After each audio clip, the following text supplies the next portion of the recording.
Very good day. Myself Chetana from Commerce Department, Milagros College, Mangalore.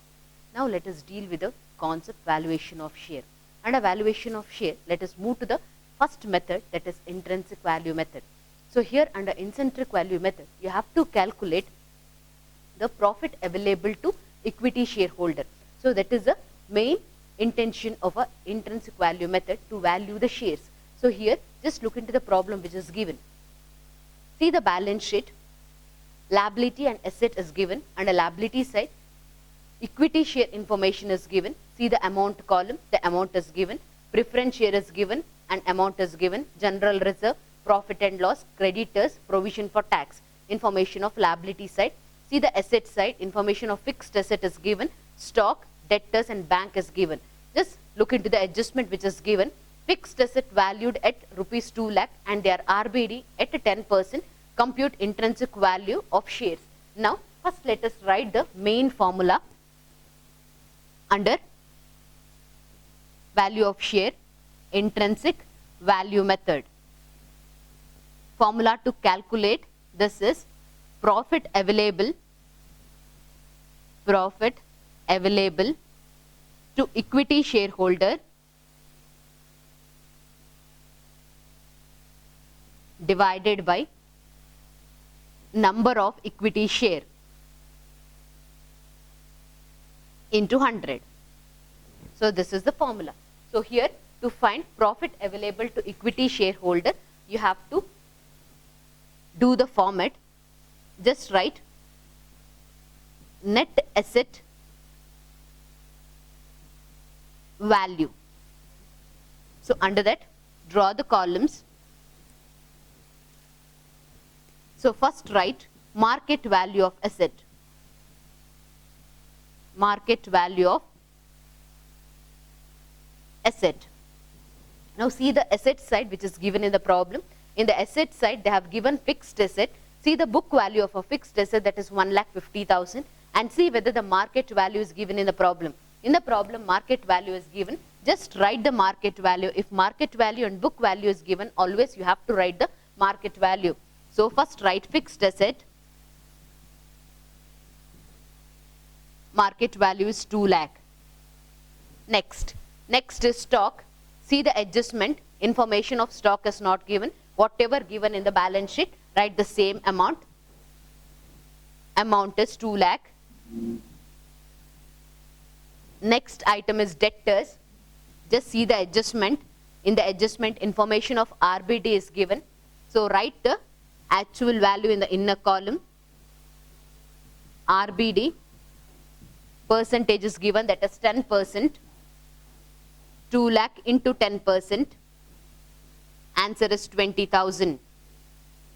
So in the outer column, write the amount 1,80,000. Next, bank.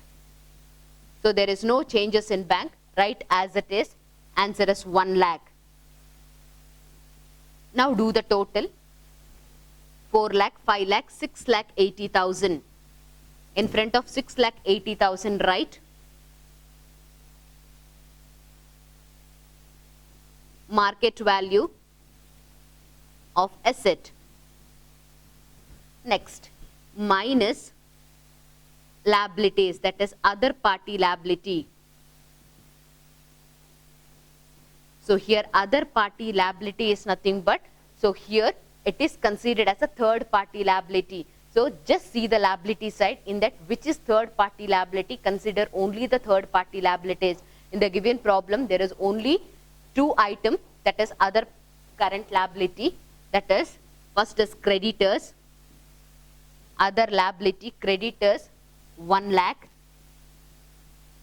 Next is provision for tax. Provision for tax, it is 1 lakh. So deduct it from market value of asset, 6,80,000 minus 2 lakh, our answer will be 4,80,000. So now in front of 4,80,000, write net asset value of asset or net value of asset. So after getting net value of asset, so here you are supposed to find profit available to equity shareholder. Now see the question whether the information of preference shareholder is given. So here in the question, information of preference shareholder is given. Whatever portion of preference shareholder is there, you have to give the portion of a preference shareholder to preference shareholder. So write preference share capital. So once if you give the share of preference share capital, then whatever profit is available, full amount will be belongs to equity shareholder. So 50,000. So our final answer will be 4,30,000. So in front of 4,30,000 write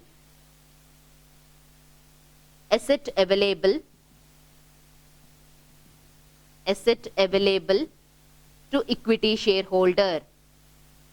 Asset available to equity shareholder. Once if you give the portion of a equity shareholder, then whatever amount remains, full amount is belongs to equity shareholder. So we got net asset available to equity shareholder. So here profit available to equity shareholder, the other name is known as asset available to equity shareholder. Asset available to equity shareholder. Now apply the value to the main formula. So already we got the amount, that is 4,30,000. Our numerator is 4,30,000. See number of equity share. See the question. In the question, number of equity share is 20,000.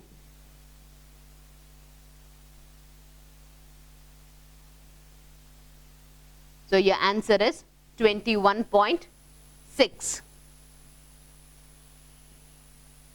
This is the final answer. So profit available to equity shareholder or asset available to equity shareholder divided by number of equity shares. So already we have calculated net asset available to equity shareholder 4,30,000 divided by number of equity shares 20,000. So our final answer will be in rupees. So 21.6 is the final answer. This is all about the given problem. Thank you.